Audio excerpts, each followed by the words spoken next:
या देवी सर्वभूतेषु मां शक्तिरूपेण संस्थिता।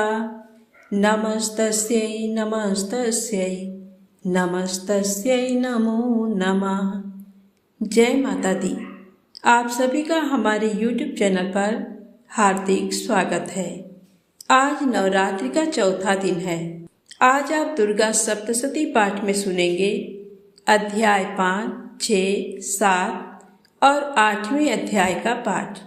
तो प्रेम से बोले माता रानी की जय हो।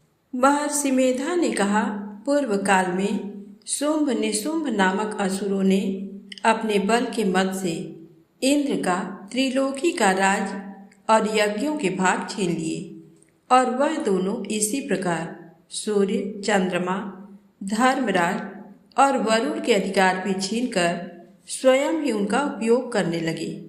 वायु और अग्नि का कार्य भी वही करने लगे, और इसके पश्चात उन्होंने जिन देवताओं का राज्य छीना था उनको अपने अपने स्थान से निकाल दिया। इस तरह से अधिकार छीने हुए दैत्यों द्वारा निकाले हुए देवता अपराजिता देवी का स्मरण करने लगे कि देवी ने हमको वर दिया था कि मैं तुम्हारी संपूर्ण विपत्तियों को नष्ट करके रक्षा करूंगी। ऐसा विचार कर सब देवता हिमालय पर गए और भगवती विष्णु माया की स्तुति करने लगे। देवताओं ने कहा, देवी को नमस्कार है, शिवा को नमस्कार है, प्रकृति और भद्रा को नमस्कार है। हम लोग रौद्र, नित्या और गौरी को नमस्कार करते हैं। ज्योत्सनामयी, चंद्र रूपिणी व सुख रूपा देवी को निरंतर नमस्कार है।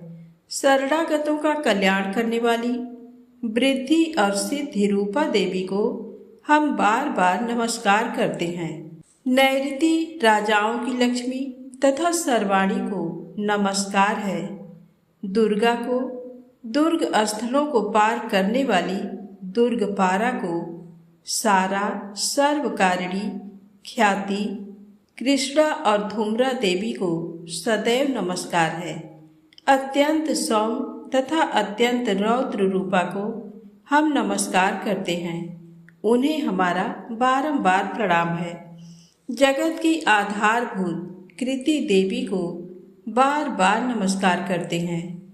जिस देवी को प्राणी मात्र विष्णु माया कहते हैं, उनको नमस्कार है, उनको नमस्कार है, उनको बारंबार नमस्कार है। जो देवी संपूर्ण प्राणियों में चेतना कहलाती हैं, उनको नमस्कार, उनको नमस्कार, उनको बारंबार नमस्कार है।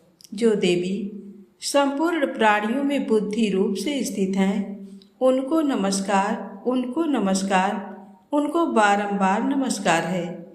जो देवी सब प्राणियों में निद्रा रूप से विराजमान है, उनको नमस्कार, उनको नमस्कार, उनको बारंबार नमस्कार है। जो देवी संपूर्ण प्राणियों में क्षुधा रूप से विराजमान है, उनको नमस्कार है, उनको नमस्कार है, उनको बारंबार नमस्कार है।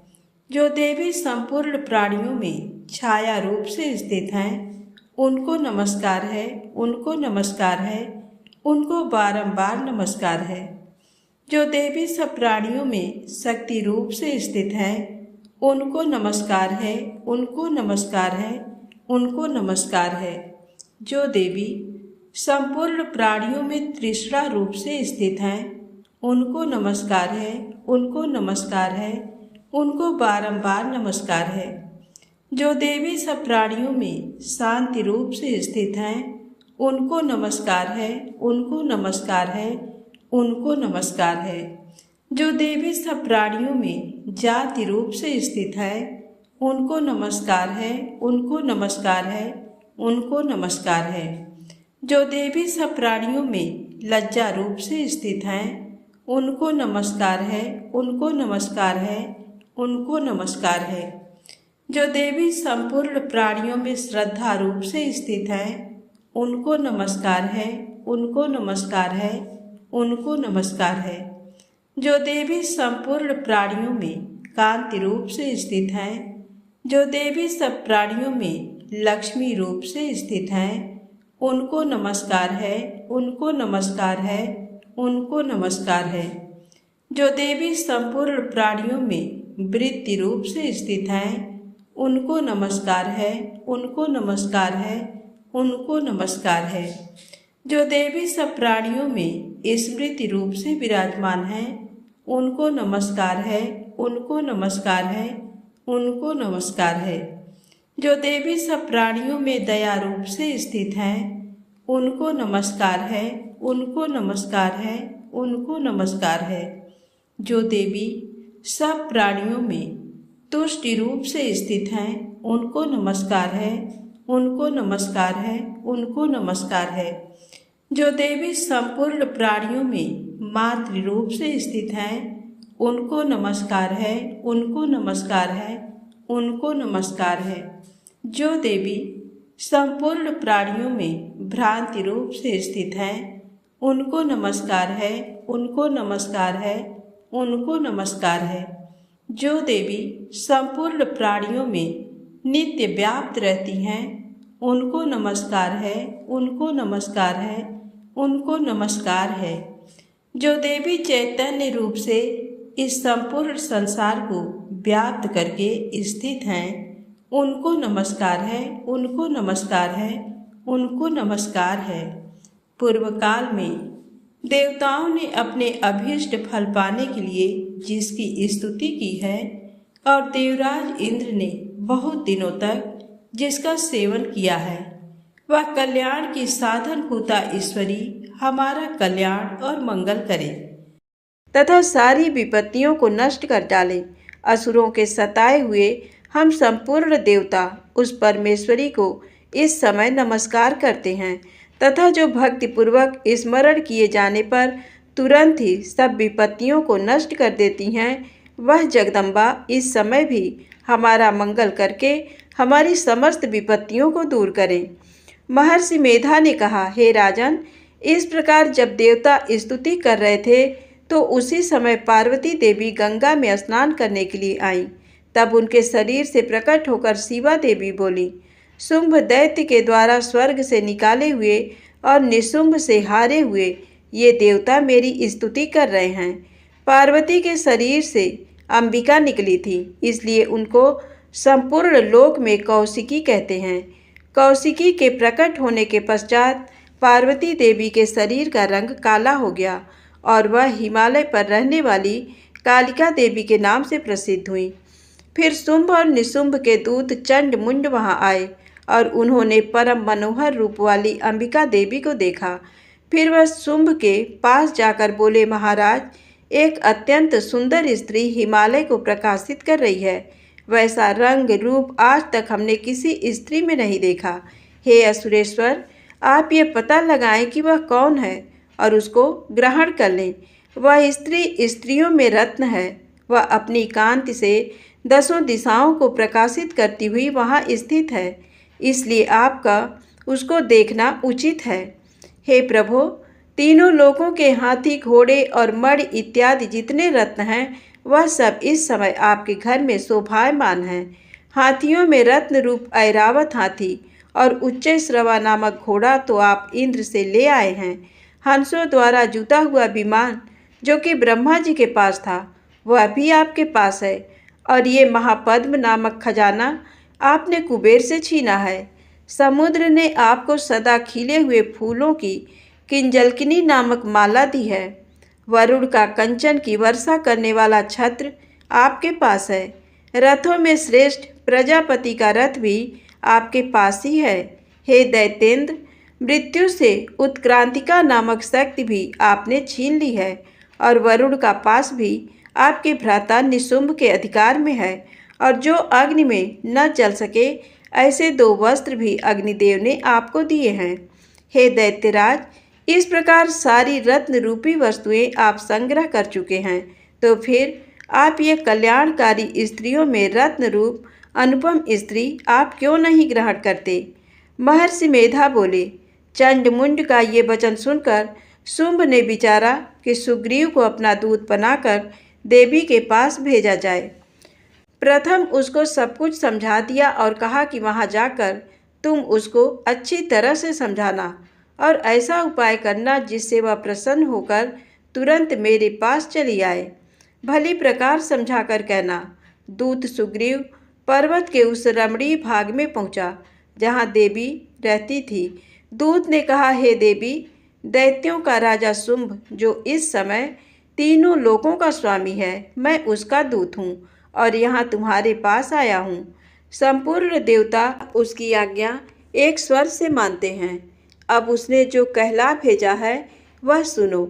उसने कहा है, इस समय संपूर्ण त्रिलोकी मेरे बस में है और संपूर्ण यज्ञों के भाग को पृथक पृथक मैं ही लेता हूँ और तीनों लोकों में जितने श्रेष्ठ रत्न हैं वह सब मेरे पास है।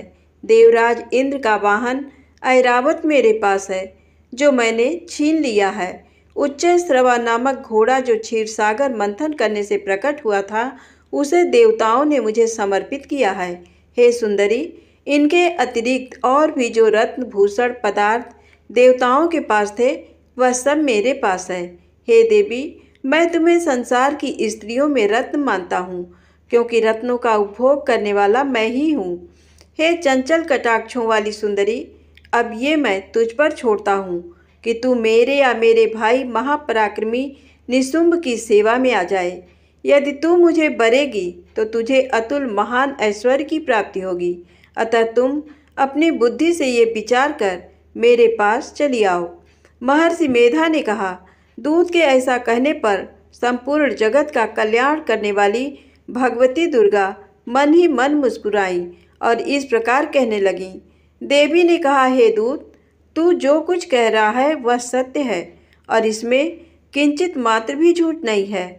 शुंभ इस समय तीनों लोकों का स्वामी है और निशुंभ भी उसी की तरह पराक्रमी है, किंतु इसके संबंध में मैं जो प्रतिज्ञा कर चुकी हूँ उसे मैं कैसे झुठला सकती हूँ।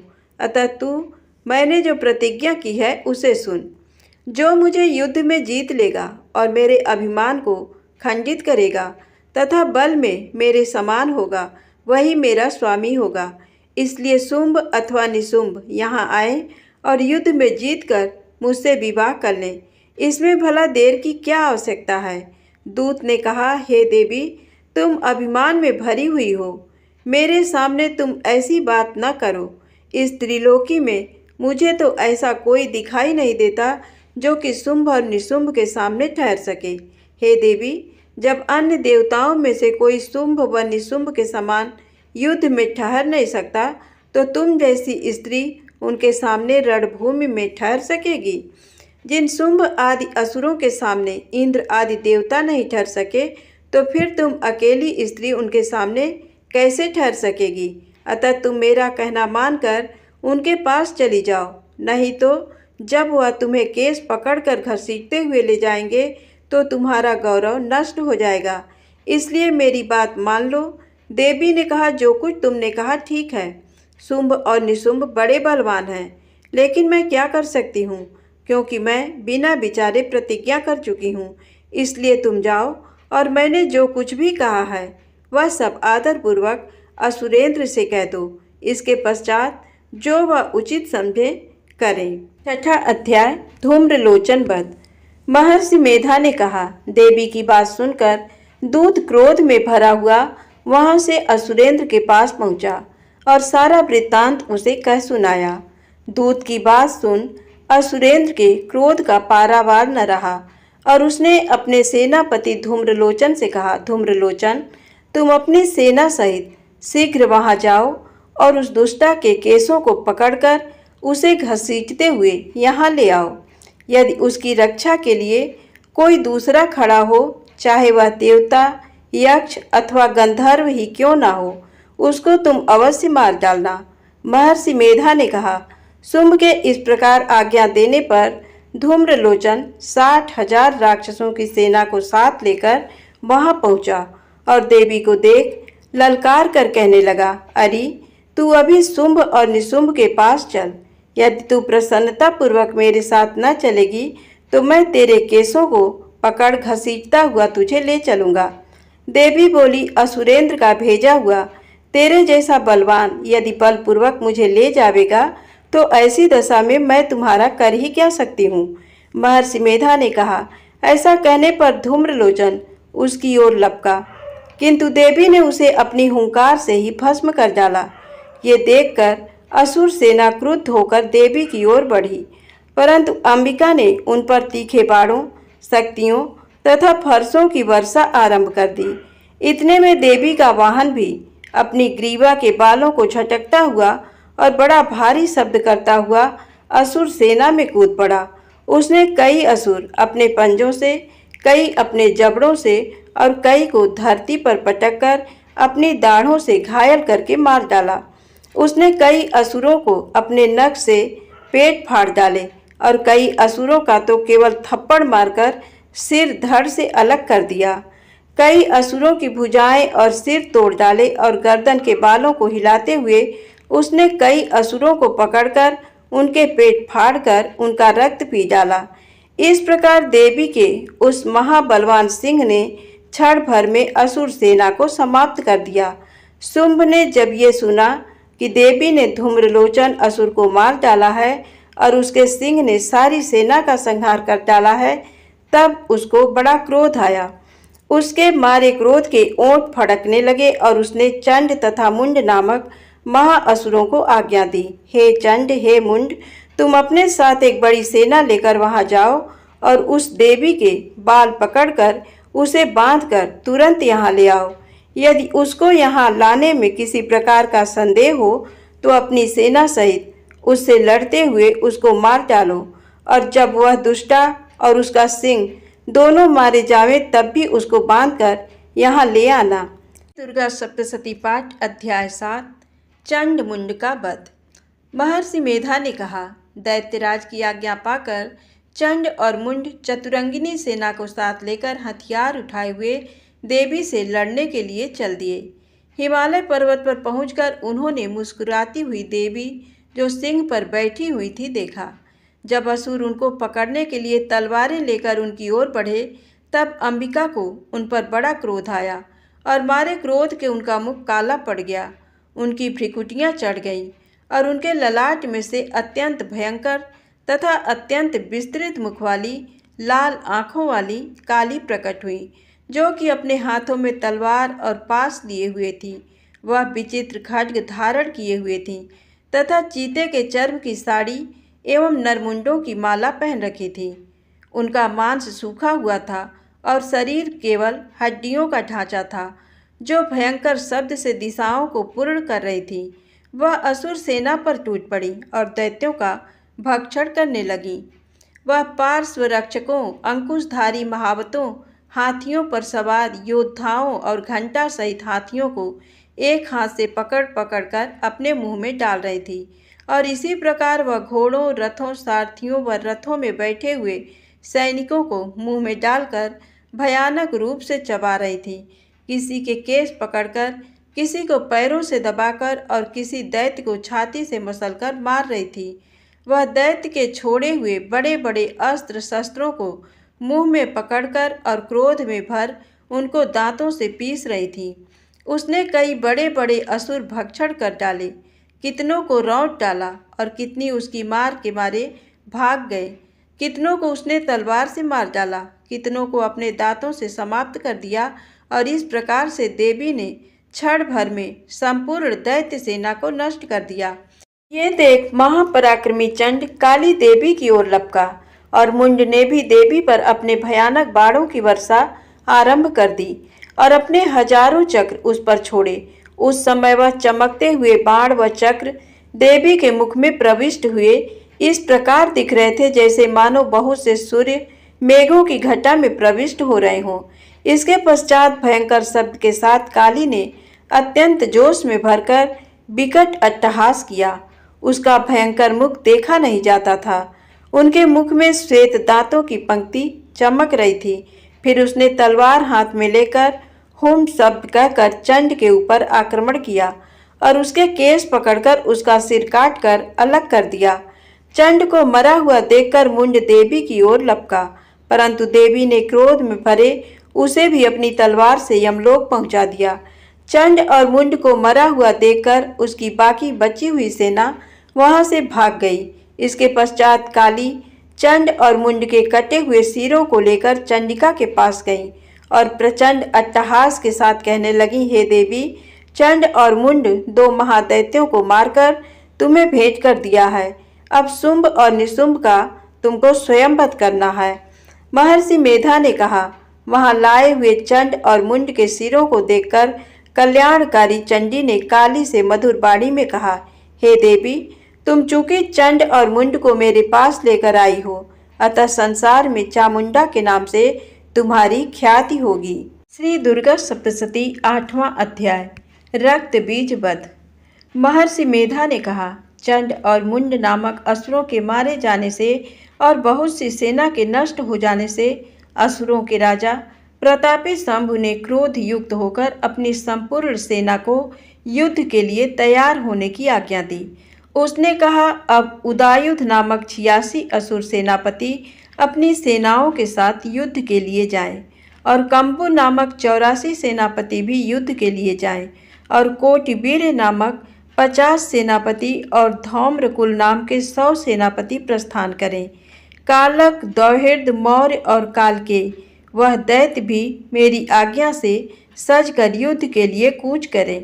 भयानक शासन करने वाला असुरों का स्वामी शुंभ इस प्रकार आज्ञा देकर बहुत बड़ी सेना के साथ युद्ध के लिए चला। उसकी सेना को अपनी ओर आता देखकर चंडिका ने अपनी धनुष की टंकार से पृथ्वी और आकाश के बीच का भाग गुंजा दिया। हे राजन, इसके पश्चात देवी के सिंह ने दहाड़ना आरंभ कर दिया और अंबिका के घंटे के शब्दों ने उस ध्वनि को और भी बढ़ा दिया। धनुष की टंकार, शेर की दहाड़ और घंटे के शब्द से पृथ्वी और आकाश के बीच का भाग गूंज उठा और इसके साथ ही देवी ने अपने मुख को और भी भयानक बना लिया। ऐसे भयंकर शब्द को सुनकर राक्षसी सेना ने देवी तथा सिंह को चारों ओर से घेर लिया।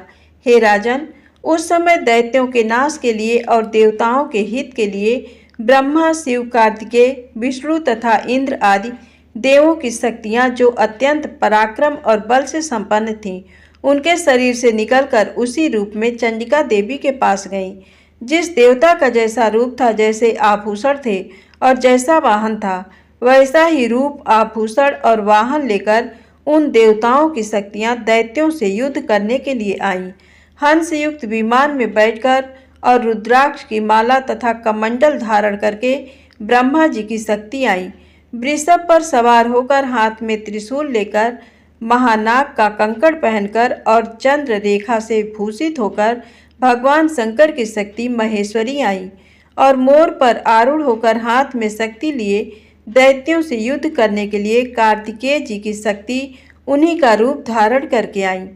भगवान विष्णु की शक्ति गरुड़ पर सवार होकर शंख, चक्र, सारंग, गदा, धनुष तथा खड्ग हाथ में लिए आई। श्रीहरि की शक्ति वाराही वाराह का शरीर धारण करके आई और नृसिंह के समान शरीर धारण करके उनकी शक्ति नारसिंही भी आई।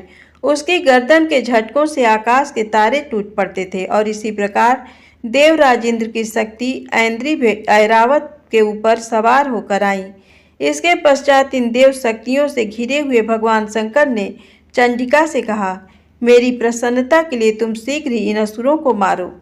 इसके पश्चात देवी के शरीर में से अत्यंत उग्र रूप वाली और सैकड़ों गीदड़ियों के समान आवाज करने वाली चंडिका शक्ति प्रकट हुई। उस अपराजिता देवी ने धूमिल जटा वाले भगवान श्री शंकर जी से कहा, हे प्रभु, आप मेरी ओर से दूत बनकर शुंभ और निशुंभ के पास जाइए और उन अत्यंत गर्वीले दैत्यों से कहिए तथा उनके अतिरिक्त और भी जो दैत्य वहां युद्ध के लिए उपस्थित हों, उनसे भी कहिए, जो तुम्हें अपने जीवित रहने की इच्छा हो तो त्रिलोकी का राज्य इंद्र को दे दो।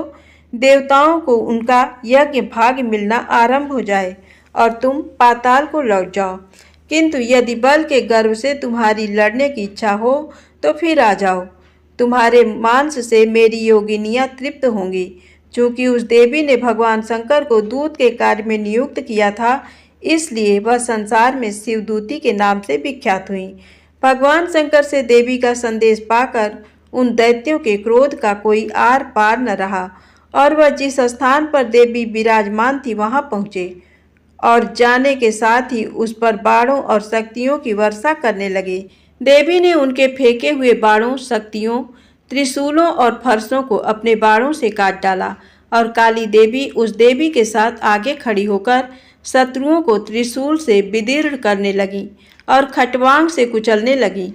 ब्रह्माणी जिस तरफ दौड़ती थी उसी तरफ अपने कमंडल का जल छिड़क कर दैत्यों के वीर्य व बल को नष्ट कर देती थी और इसी प्रकार माहेश्वरी त्रिशूल से, वैष्णवी चक्र से और अत्यंत कोप वाली कौमारी शक्ति द्वारा असुरों को मार रही थी और ऐन्द्री के बाजू के प्रहार से सैकड़ों दैत्य रक्त की नदियां बहाते हुए पृथ्वी पर सो गए। वाराही ने कितने ही राक्षसों को अपनी थूथन द्वारा मृत्यु के घाट उतार दिया। दाढ़ों के अग्रभाग से कितने ही राक्षसों की छाती को चीर डाला और चक्र की चोट से कितनों ही को विदीर्ण करके धरती पर डाल दिया। बड़े बड़े राक्षसों को नारसिंही अपने नखों से विदीर्ण करके भक्षण कर रही थी और सिंहनाद से चारों दिशाओं को गुंजाती हुई रणभूमि में विचर रही थी। शिवदूती के प्रचंड अट्टहास से कितने ही दैत्य भयभीत होकर पृथ्वी पर गिर पड़े और उनके गिरते ही वह उनको भक्षण कर गई। इस तरह क्रोध में भरे हुए मातृगणों द्वारा नाना प्रकार के उपायों से बड़े बड़े असुरों को मरते हुए देखकर राक्षसी सेना भाग खड़ी हुई और उनको इस प्रकार भागता देखकर रक्तबीज नामक महापराक्रमी राक्षस क्रोध में भरकर युद्ध के लिए आगे बढ़ा। उसके शरीर से रक्त की बूंदें पृथ्वी पर जैसे ही गिरती थी, तुरंत वैसे ही शरीर वाला तथा वैसा ही बलवान दैत्य पृथ्वी से उत्पन्न हो जाता था। रक्तबीज गदा हाथ में लेकर ऐन्द्री के साथ युद्ध करने लगा। जब ऐन्द्री शक्ति ने अपने वज्र से उसको मारा तो घायल होने के कारण उसके शरीर से बहुत सा रक्त बहने लगा और उसकी प्रत्येक बूंद से उसके समान ही बलवान तथा महापराक्रमी अनेकों दैत्य भयंकर रूप से प्रकट हो गए। वह सबके सब दैत्य बीज के समान ही बलवान तेज वाले थे। वह भी भयंकर अस्त्र शस्त्र लेकर देवियों के साथ लड़ने लगे। जब ऐन्द्री के वज्र प्रहार से उसके मस्तक पर चोट लगी और रक्त बहने लगा तो उसमें से हजारों ही पुरुष उत्पन्न हो गए। वैष्णवी ने चक्र से और ऐन्द्री ने गदा से रक्तबीज को चोट पहुंचाई और वैष्णवी के चक्र से घायल होने पर उसके शरीर से जो रक्त बहा उससे हजारों महाअसुर उत्पन्न हुए, जिनके द्वारा ये जगत व्याप्त हो गया। कौमारी ने शक्ति से, वाराही ने खड्ग से और माहेश्वरी ने त्रिशूल से उसको घायल किया।